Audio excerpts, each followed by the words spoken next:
I'm trying not to read this all in one night, but I kind of like it. Chapter 16.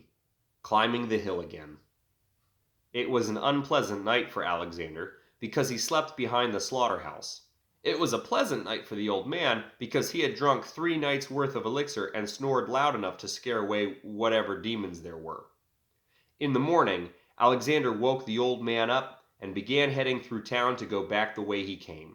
Silently, and rubbing sleep from his eyes, the old man followed. But the old man stopped him just before they reached the edge of town.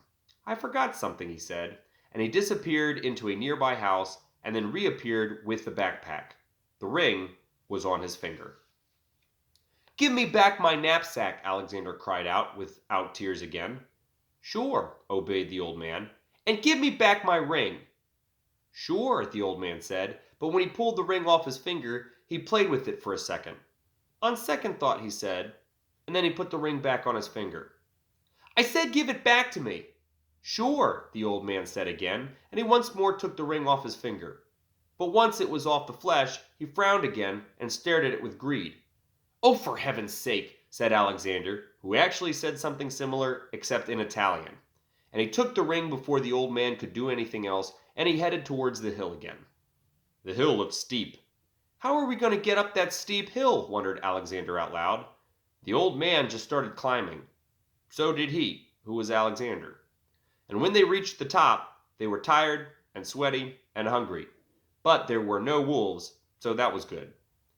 Back near the beehives, there was no sign of foxfire or tricks, except for their blood.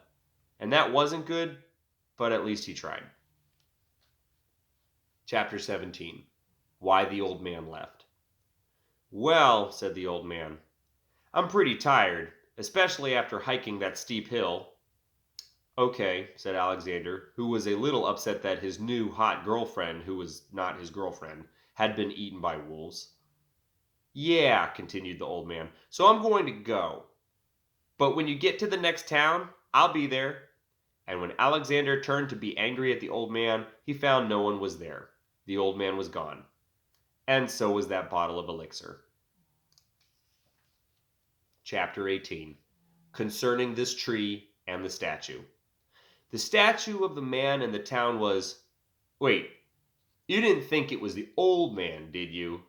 No, of course it wasn't the old man. The statue of the man in the town was erected in honor of the great hero. His name, which isn't really important, was Prince Lispin. He was named after a great Roman historian. I made both of those names up, but that was his name anyway.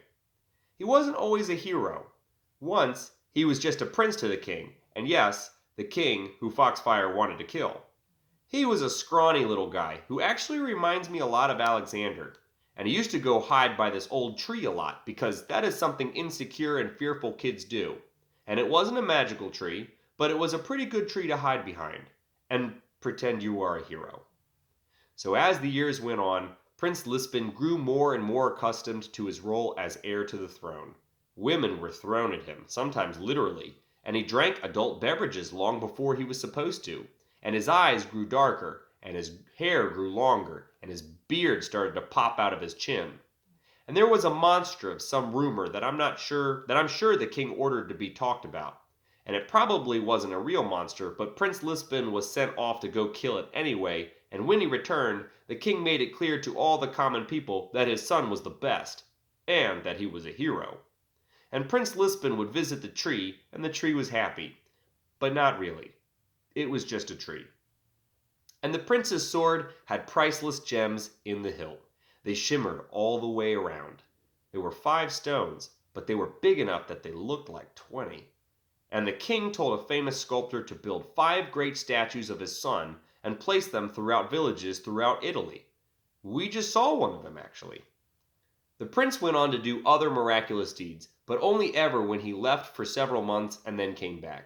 And even though he carted in wagons of gold and silver and supplies, the villages never got any richer, and someone finally had the nerve to wonder if the king wasn't just making his son out to be a hero when he wasn't really anything at all. And that guy lost his head. True. The king started to get some enemies, like those people who I still can't remember their names. One of them was a wizard, which is what a man is called if he is a witch. And the wizard went around to most of the villages and put a spell on the people that would make them forget that the king even had a son. And the king, who was not a wizard, couldn't find any other wizards or witches who would undo that sort of magic. The prince was a no one, but really this time. And he was sad, and he often drank from elixir bottles, and every night he would visit the tree and hide. And he usually forgot his wallet there, or whatever an Italian would have carried his money in.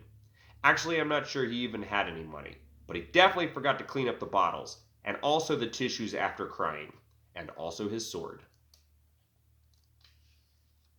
Chapter 19. How he finds the sword. The tree was just past the bloody patch on the ground.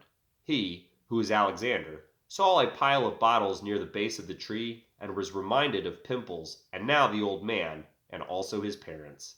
This added to the pain he felt about Foxfire, and he began to cry uncontrollably. Fortunately, there were still some tissues nearby which he used to wipe his nose with.